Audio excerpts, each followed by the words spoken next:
everybody, and welcome to the latest episode of VOX VOMITUS, otherwise known as Word Vomit. I am your host, Jennifer Ann Gordon, the author of the award-winning novel Beautiful, Frightening, and Silent, as well as the Hotel series and Pretty Ugly.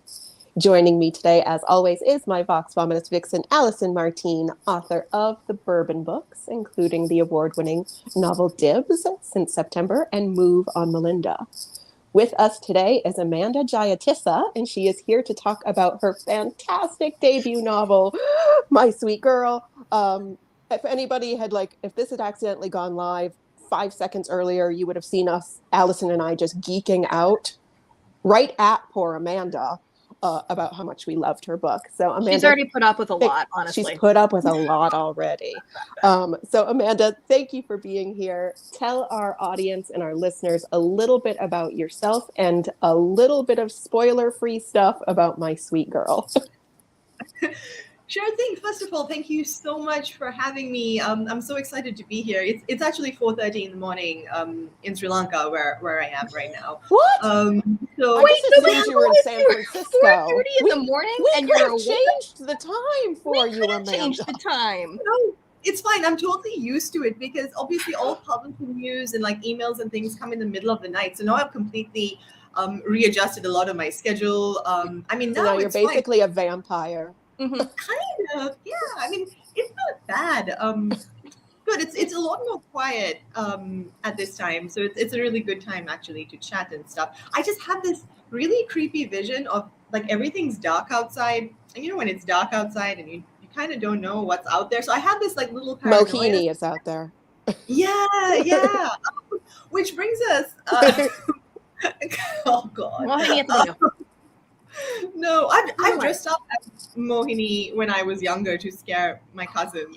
So I feel like if someone were to do that to me, there just would be interesting karmas. Have you sent your cousins this book? Did you go, hey, look at this?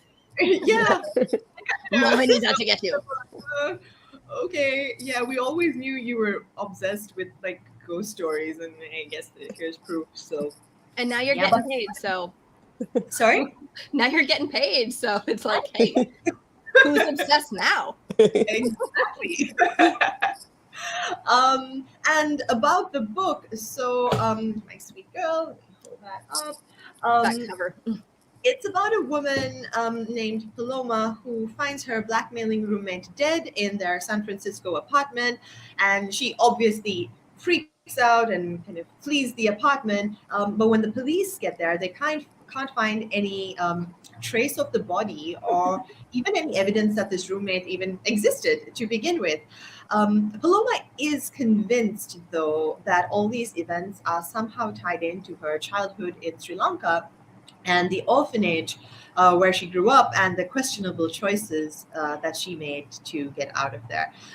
It features Mohini, which is the ghost that we were just talking about, who is one of Sri Lanka's, I think, most popular urban myths. Kind of, if you're Sri Lankan or you've spent time here, you've definitely met somebody or somebody who has 100% seen Mohini. It's there's no questions asked. I have so many, even friends of mine who swear that they've seen her. And I love that. Me too. I'm yes. Well, and I'm kind of picturing her like a Sri Lankan La Llorona. I don't know if you're familiar that, because I don't feel like just Anglo-America, we don't have something equivalent. So I go straight to we have the generic white lady. Yeah, lady in white, but she doesn't have a cool name. Nope. No, she doesn't. No. She's the bride who got left behind, or the one who got killed. Yeah, she doesn't have a cool backstory. She always dies on a bridge or is left on a bridge. Jen, that's the first episode of Supernatural. I know. Okay, just joking. And Mohini never showed up in Supernatural or Grimm, and this is where I get my folklore from. So this was a whole new thing for me. So thank you for introducing that to me, because now I have something new to be terrified of. Thank you very much. I immediately went to Google just to make sure this was a real urban myth, because I was like, oh, is she making this up, or is it something I can legitimately now be scared of? Well, yeah, I'm something I can be scared of. Because Paloma's background, you said it's her her background in Sri Lanka, and she's from an orphanage. So it could have been something like really specific to like, oh, it haunts the orphanage. So what we had, the church camp I grew up, we had Fireman Fred, who will come and get you in the middle of the night. So you watch out for.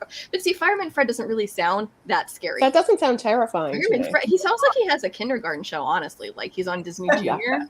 Like it's definitely going to help you prevent forest fires. Yeah, no, he's supposed to hack you to bits. So. Nice. Not for the toddler set. No, I did at first think about inventing my own ghost, and I did kind of in the early drafts venture down that path, but it wasn't working for me. It wasn't clicking. I mean, this was that like penultimate horror story that I grew up listening to or hearing and retelling and dressing up like to scare people. So it just seemed like the right thing to do, to kind of like pay homage to like Sri Lankan folklore, which a lot of people might not have been exposed to. And you're right, it is very similar to sort of La Llorona. I think a lot of cultures do have this sort of woman in white figure, especially across a lot of Asian countries as well. So yeah, it was just a lot of fun to incorporate this ghostly female presence in the book. So I love that you've dressed up as her and you did it to terrify people and not I just like kind of said she's not dressed like that now. Up like sexy Mohini, you know? Sexy Mohini. Like, sexy Mohini. Yes. That sounds like a cocktail. Don't you feel like that's like next Halloween? Sexy Mohini. Or it's like that is the cocktail that should, like, you know how like a lot of books have book clubs and cocktail recipes. Oh, you need to have the sexy Mohini, but it has to be sad, like something Paloma would drink. So it's just like cooking sherry. Cooking sherry and a handful of pills. Yeah, it's like Ambien and scotch. That's the sexy Mohini. Well, okay, but that's actually a good point because, as you said, so they come back and the police are like, hey, by the way, there's no dead roommate. Are you sure you even have a roommate? And there's no sign of this guy. And that's one of the big things is she's been told, you're not supposed to be drinking on the medication that you're on. So there's this whole element of, is she seeing any of this? Or is she just literally losing her shit? That's what she's losing. She's like, what? I don't know. And the number of times where it's like, wait, how many pills have you taken? How much have you? I don't know how much I drank. I don't even know when it is or where I am. Exactly. Yeah, it's interesting because obviously this concept of an unreliable narrative, and because she's drinking or because she's mixing her drink with her meds, which she's not supposed to do, it's not revolutionary, right? In this genre, it's actually pretty common to a point where now it's almost a little bit of a cliche. But I really wanted to bring in this angle and focus it on a brown woman because it adds a whole new depth of what's going on. Because a lot of the characters that we do see are, they do kind of fit into a certain box, right? They're usually sort of, mid-30s white women, suburban setting, and they look like me, but 10 years younger. Xanax problem. Oops. Like I said, me, but 10 years younger. Are you saying you were a wine mom with a Xanax problem 10 years ago? Did I have Xanax? I didn't have Xanax. I'm not on Xanax now. That's not what they gave. It didn't work for me. Point is, it's all like soccer mom with like the 3 martini lunch or, going through bottles of wine like they're sippy cups. And it's a very narrow, it's like, hey. And kids at like a really amazing private school. It's all the same narrators. So yeah, Paloma was definitely different. I read very widely in this genre and I really enjoy this genre. So I'm not knocking on any of that. All I'm saying is that I thought it was interesting because we don't really see brown women feature in this genre, right? They're rarely the main characters. And just that adjustment brings in a whole other level of issues and problems and things that she has to deal with. This whole model minority idea that she feels so strongly that she has to portray this certain type of personality almost, and you don't see that. Like you don't see her being a Karen, and she's very, very conscious of the fact that she doesn't want to be a Karen. She's got the smile, she's got that like jaw. Be nice, Paloma. Be nice, be kind. Be my sweet girl, Paloma. Yeah, exactly. Which I think regretted teeth. yeah. I mean, we've all felt that way at some point, I'm sure. But I felt that pressure a lot, especially when I was living in the US and in the UK. So it is a dimension that I wanted to bring into the story as well. Well, you handled it really perfectly to do that. But one of the things that you mentioned is so her mother, her parents, they're adopted parents, and so some of that she's even getting internally. And I really liked even how you were exploring the issue of intercultural international adoptions and how that looks, and how it looks from both sides of the parents' expectations and children's expectations. And there was one line that it just broke me, where she was trying to have her mom learn to speak the language that she grew up in, and her mom's like, oh, you already know how to speak Sri Lankan. And she's like, I didn't even have the heart to tell her that there's no language Sri Lankan. Like, her mom doesn't even know the name of the language that this child is speaking, let alone making any effort to connect with her on a heart level to be able to speak to her in her own language. And that just, I mean, if there was one takeaway line that I just was broken by, it was that. Yeah, I think it's interesting. I mean, obviously on a personal level, I've experienced a lot of very interesting kind of reactions to where I'm from, right? There are people who are like, oh, Sri Lanka, where's that? So that's just India, right? That's I loved that line. It's like, oh yeah, I know where that is. It's in India. It's something I hear all the time, really. But and there are a lot of people who also like, oh, Sri Lanka, like that is so cool. Like that, it's really cool.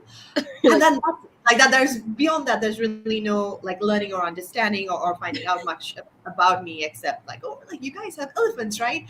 And it's so you have funny. elephants and you look exotic and you use coconut products in your hair. Yeah, it's all about being exotic. It's really funny, and it's, for me, it was very funny because I think when I was 15 or 16 and my first trip to the US, it was sort of a school group type situation where we met people our age, or children our age, from other countries. And I would just say the most outlandish things. I'd be like, yeah, I have a pet elephant. I ride it to school. And they would all believe me. Monkeys sleep in my bed with me. It's like, where do you think I'm from? Like, Narnia? Like, it's not the same. But there was a lot of that. And of course, and of course, I did speak to a lot of people who've gone through adoption, and a lot of Sri Lankans who've been adopted by typically white families, and people from other cultures who've been adopted by white families, and how they've felt about that process. Of course, I have to say that a lot of them, like a large majority of them, did not have experiences anywhere close to Paloma's. That was a little exaggerated, obviously. But it was very interesting for me also to consider orphanages and how they are run. In Sri Lanka, it's very common, I think, for us to be involved, I think, from a very young age in various charities and things like that. It's very much a part of the culture. So I have, like, growing up, we would spend a lot of time at orphanages. I've volunteered at a lot of orphanages. My family works closely with a lot of orphanages. So you do get exposed to certain things. And one thing that I was very conscious about was trying not to portray this orphanage as a systematically terrible place. Like it is, of course, it is creepy and gothic, and there's a whole load of issues to unpack there. I would say. But it was sort of one of your like Oliver Twist orphanages, if that makes sense. Because, they weren't starving to death. I loved the nuances of like, oh, I wore a pink Barbie t-shirt that had glitter on it. Like they had books, they had everything, they had friends. They had, a ghost they were scared of and a creepy driver / gardener. And of course, like the kind of archetype of the very, very strict nun that I think scared me more than Mohini did. Yeah, that's true. I think we were all more scared of her than Mohini. And then the whole idea of like, so it's not really the orphanage. If they could stay in the orphanage forever with the other little girls who became their family, that'd be fine. It's the prospect of having to leave the orphanage that it's like you get adopted into the dream, or you go to a place where you're going to get caned for not having memorized 47 Bible verses someday. Which is not a good thing. Just writing the nun was a lot of fun, and I think I felt really bad because two of my friends went to sort of convent schools and had to really deal with nuns. Convent schools are very popular in Colombo and Sri Lanka in general, so it isn't unheard of that you have to deal with these really strict nuns, and a lot of it wasn't based on fiction. Like these were real. A lot of them were real or real adjacent things that happened. Real adjacent. That's my favorite new word. That is a really good But it's way. real adjacent. Derived from this. Well, I went to Catholic school when I was little, little for many years, and I did get hit with a ruler. Like that's just something that happened, and I'm not like so old that it's like way back in the olden days. right? I'm like the 80s. Although it has been long enough now that That's sadly been a long time. the 80s that would be considered historical fiction now, Jen. Oh yeah. We're old. It's like when you turn on the radio to like the oldies channel and you hear these pop songs. And it's Madonna. You're like, Tears for Fears is not an oldie. Would you stop? Seriously. Guys. I can't with you. So, go ahead. Oh, I was just going to say, so this is your debut novel. Is this... Debut novel, yes. Yeah. Is this actually the first novel you've written, or are you like many, many of the authors we've talked to and ourselves that have multiple books that just like didn't go anywhere, that agents were like, there's a trunk of books kind of thing, like, hidden under the bed. So I the have bad written... file on your computer that's just like just a frowny face. There are a lot of ideas that didn't make it past, that like starting point. But I have written one book before this where it's a really funny story. It was just something that I wrote without really thinking about anything like the constraints of genre or things you're supposed to think about when you're writing a book. Because I had no idea what I was doing. I was just like, oh la la, I have this idea. I'm just going to start writing a few pages. It was a really busy time in my life. Like we were starting a new business. I was finishing off my master's and I had like little breaks in between. And I was just absolutely adamant that I would write a book and publish it, and get this, before my 30th birthday. Wow! So how that's it for you, Amanda? It's a fairy tale book. Life, if not for setting up these random goalposts and these deadlines that just do nothing. Especially things that you have no control over once you write the book. Yeah. Like, oh yes, I'll be published by the time I'm 30. Yeah. So it was. You just need all the planets to align for that to happen. Yeah. No. And when they didn't align, I self-published the book in Sri Lanka, and I got really lucky with it that it was generally well received. I won an award for it, like a local award for it, and stuff. So I was really sort of heartened by this, which is what really kind of persuaded me to kind of chase after publishing or pursue a traditional publishing deal, because one thing that self-publishing taught me is that self-publishing really, really works for some authors. It just definitely did not work for me. We understand that. I was going to say that actually is gospel. So go on. Yeah. that is true. I want to hear, you would mention though that when you were writing it, you weren't writing with any constraints, especially as to genre. So how would you describe that first book? What genres or collection melange of genres were you drawing from? And you can say any and all, that's fine. But what can you tell us a little bit about it? Especially because I don't think I have access to Sri Lankan bookstores. It was. Oh, I love the laughter. Oh my gosh. Oh dear, go on. Okay, just tell us if we're wrong. Are there vampires? No, it was Is it erotic private detective? No. Okay, go ahead, Amanda. We'll stop. Not erotic. I'm not that gifted, unfortunately. But no, it was a steampunk mystery. It was one of those things where I think I couldn't be bothered to do any historic research. So we've all been there. My old world, because that would be easier. And, the idea of world building being easier than research is like, that sounds true. It is not. No. Exactly. It's not like it was easy, but at the time it just seemed like a good idea. And then afterwards, I remember I gave it to like one of my good friends who was the first reader, and he was like, "Oh, it looks like steampunk," and I was like, "Aha." Exactly. It's not just poorly researched historical fiction. Pretty much. No, it was a lot of fun. It really got me, I think, thinking, asking myself a lot of the big questions, like, is this really what I want to be writing? And kind of being, it took a while for me to really understand, okay, like, I have to be true to myself here, which is why I have since let go of really writing in that space. I focus more on, with everything that I've written or been really interested in, there is sort of this running theme in that there has to be some mystery or something that drives it forward.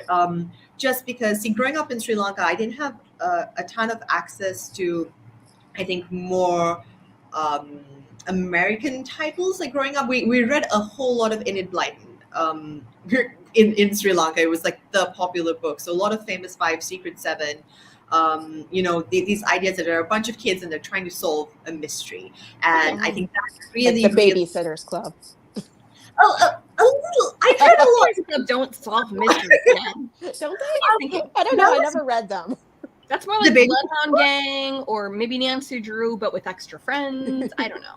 Yeah, no, it is very, very Nancy Drew. So like when I was a little older and was able to get a little bit more access, like Nancy Drew was what I sort of reached towards. The Babysitter's Club had that one, I remember. It was the first Babysitter's Club book I bought was, I think it was something about like a missing ring, Stacy, and like the missing, like she was babysitting and a diamond ring goes missing and they try to find it. So I would have loved that one. See, I was so hoping you were going to say it was the one where Claudia thinks she's adopted. Did you ever read that one? No.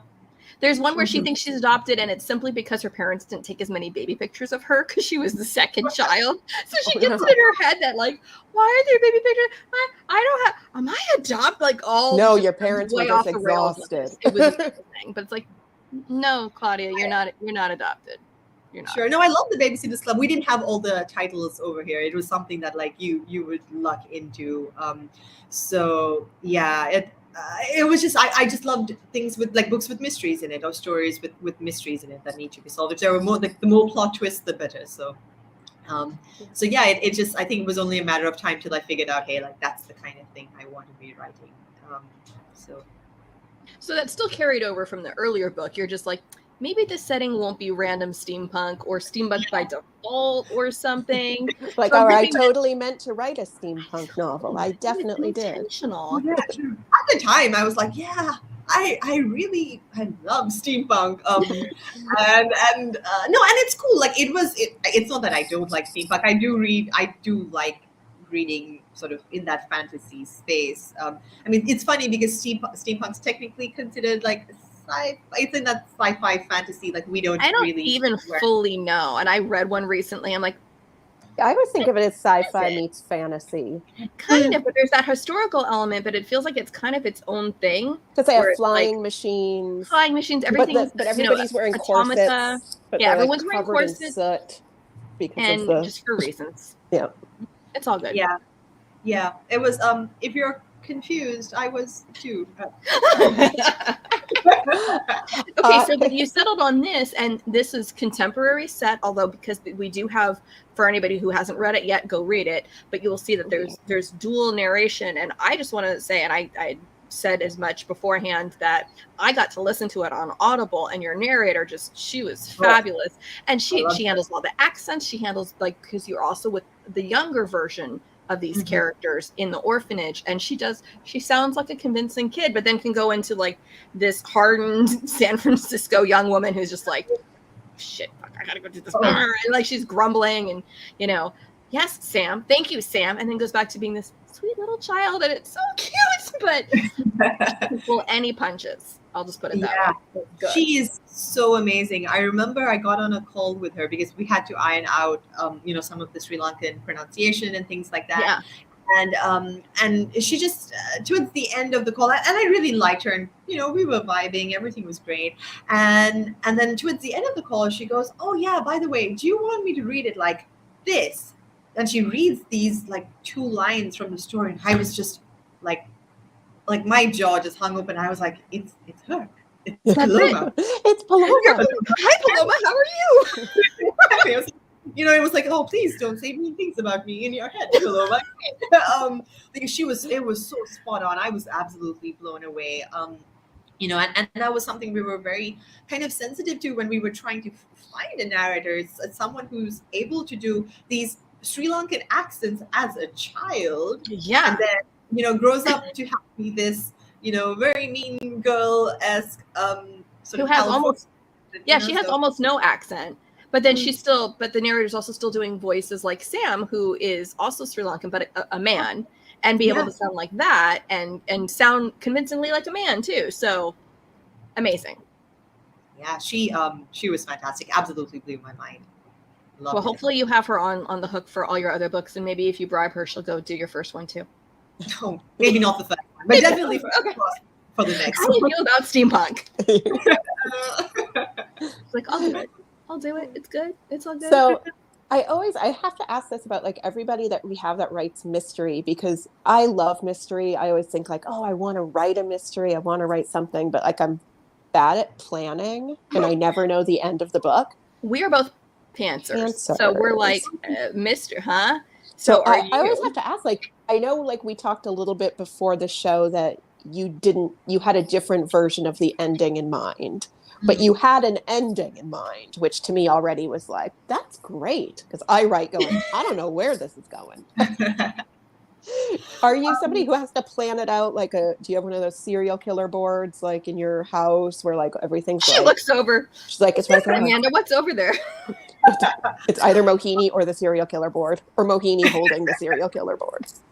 No, I definitely, so going into this, I actually knew 100% what the big reveal / plot twist, like the main one, I knew what that was, because I was actually using that on another story that was not working because I couldn't get the setting and the narrator's voice right in any way, just was not gelling together. And it's really funny because I actually had this really terrible, almost like a meltdown, but they didn't know it was a meltdown with my bank, and I was just really, really angry. And I went to, afterwards I went to a coffee shop and I, ordered a big cup of coffee, and I started like rage writing all this stuff in this really is that how you got your first scene? Your opening. There's your opening. That's like 100% where that first scene came from, where you're stuck at a bank and you have to play nice and your jaw's aching because you're smiling so hard, but inside you just want to you want break through the plexiglass. Yeah, the special place in hell for bad customer service representation. Oh yeah, for sure. And so that's where sort of Paloma's voice came in, and then I was like, okay, maybe I could. And then I ripped apart that old story that I was working on, just took out the elements that there was just one big element that I liked, and plugged it in with this story in sort of the Sri Lanka, San Francisco setting. And I felt like it came together. So there is a certain element of pantsing in that I'll map out the main plot twists and kind of where they would sort of, at what point I want them to be sort of, if there are reveals, when the reveal would happen or when the plot twist would happen, really. Now I have the great, absolute, amazing, wonderful advantage of being able to discuss it with, like my agent and my editor, which I didn't have back in the day. So that's made the process a whole lot easier.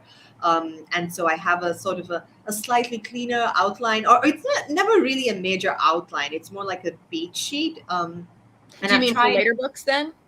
Yeah, for later books. So with Paloma as well, I would have like a rough idea of where I want things to go. Whether or not that rough idea is followed, it's we can just toss a coin in. Well, and one of the things I really loved about, so you said you have this like a main twist, but there were multiple twists, and then there were also places where I was thinking, is this going to be, and then it wasn't. So you had so many places. I mean, I literally said my head is spinning because I'm like, is this going to be, oh no, then it isn't. Oh, but then, that's not what I thought was going to happen, because it was like you were directing us towards one way, and then the last minute, it's like, oh, no, look over there. I was getting whiplash reading this, but yet everything was still, it all still made sense. Yeah. There was never something like, I've read certain books where it's like, oh, I didn't see it coming. And I didn't see it coming because the author really just pulled a Houdini and pulled something out of left field and said, "Here's the ending," and you're like, you just made that up. You just threw it in, and there's no way that I, as a reader, could have detected it, that even on a second read, there would not have been hints.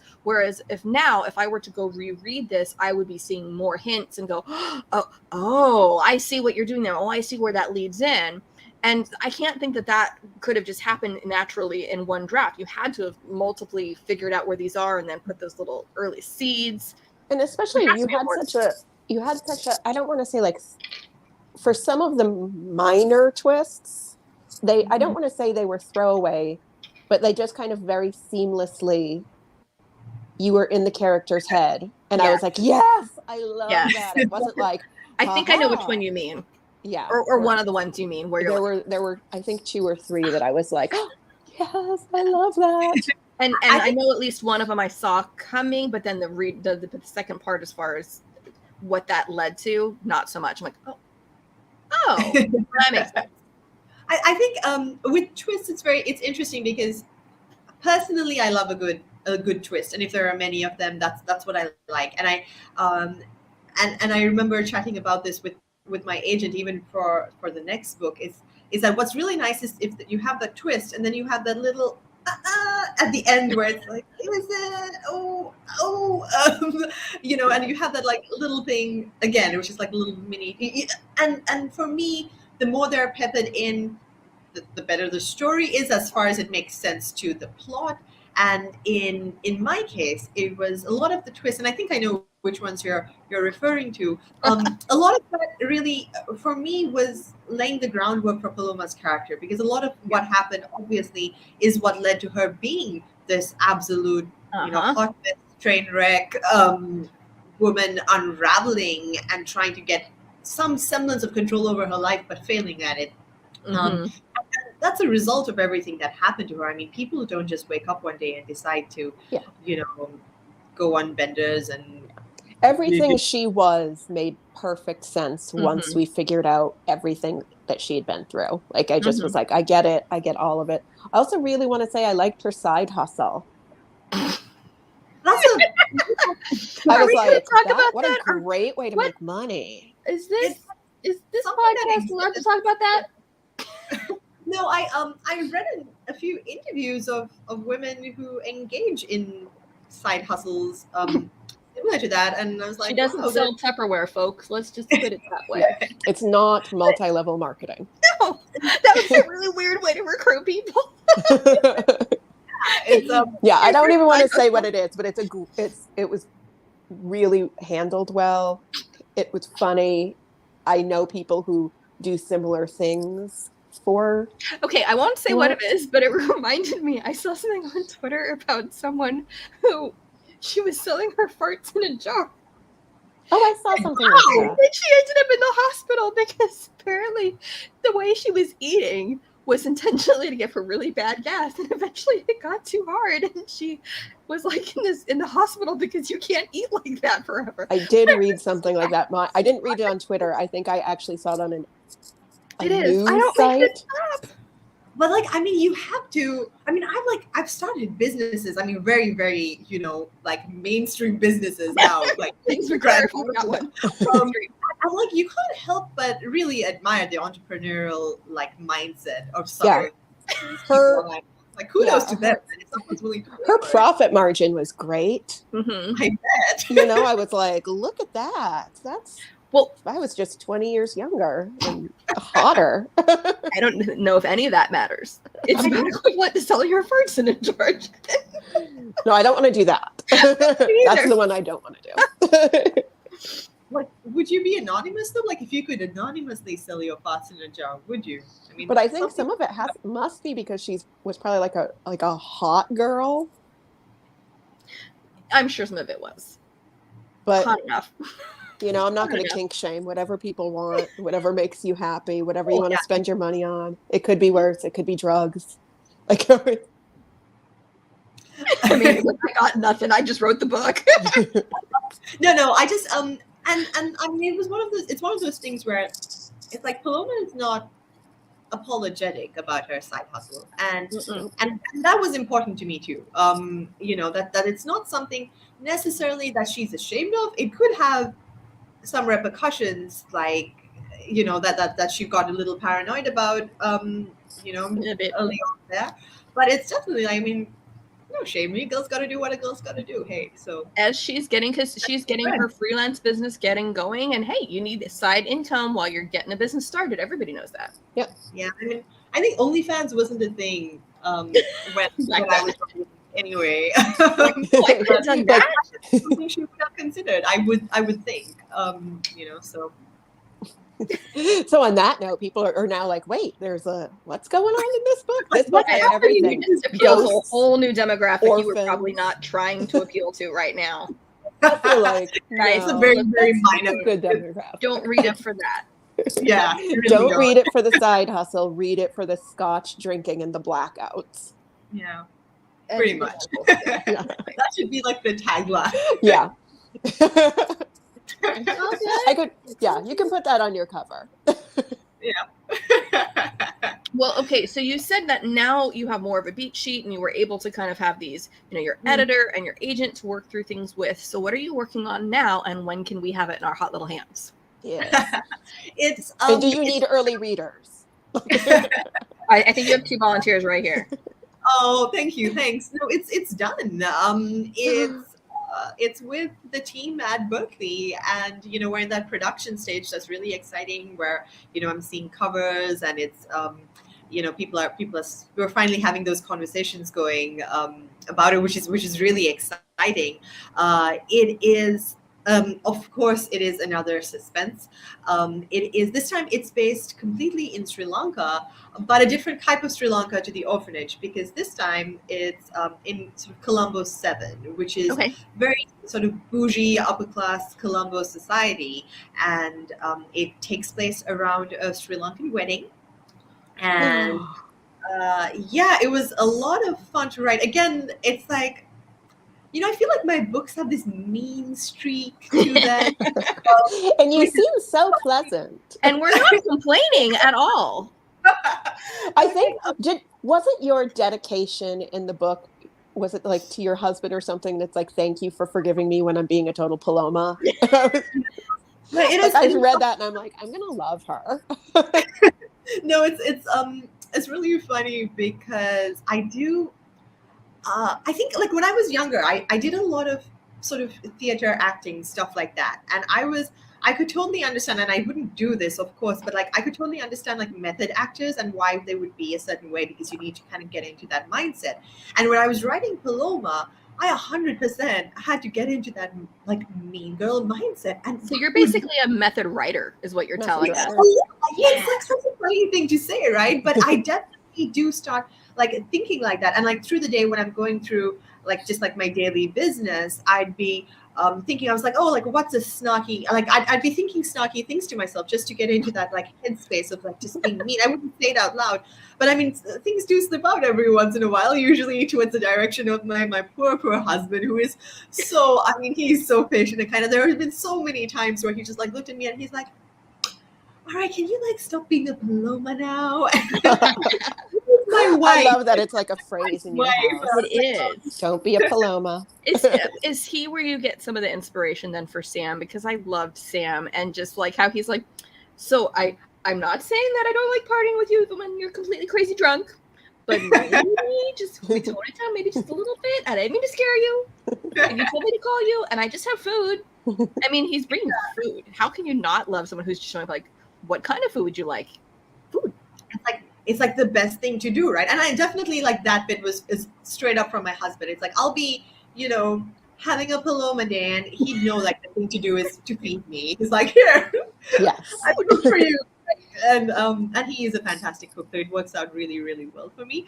But yeah, definitely that like I really wanted this contrast between Sam and Paloma, because Paloma is someone who's obviously been through it, right? Like she's been through it, and that's why she is who she is. And obviously she's jaded. Obviously she's bitter. Obviously she's had enough of it.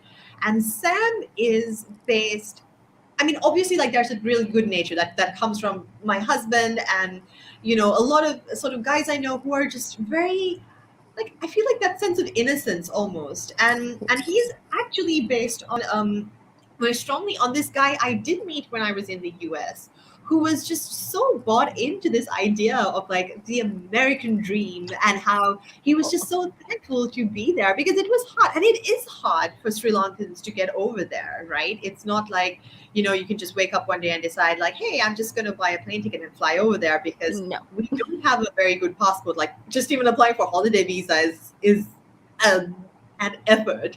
And if you're going there for like actual like university or trying to live there, it's very, very expensive, and the average Sri Lankan would really struggle to get over there. So when you get over there, you're usually pretty darn grateful, and very sort of blue-eyed, optimistic, glass is half full, and Every day's a musical.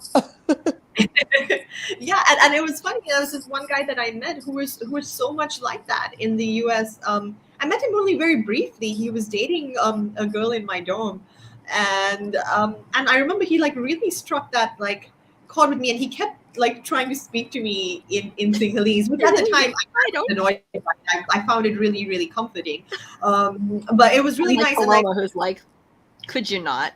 Like, please stop. And that bit was from, I think I have cousins who grew up not in Sri Lanka and obviously didn't get the chance to speak much Sinhalese, and they're so fed up of Sri Lankans going up to them like whenever they see like meet another Sri Lankan, even a complete stranger in public, and they come up to them and just like start rattling off like, oh, like, can you speak in Sinhalese? Like, you're from Sri Lanka, and obviously that's a very normal reaction. I mean, even for me, if I were to meet someone from Sri Lanka, and like say in the Bay Area, if I ever were to meet a stranger who was Sri Lankan, the first thing I was like, like having me, like, and you might be like, yeah, or maybe.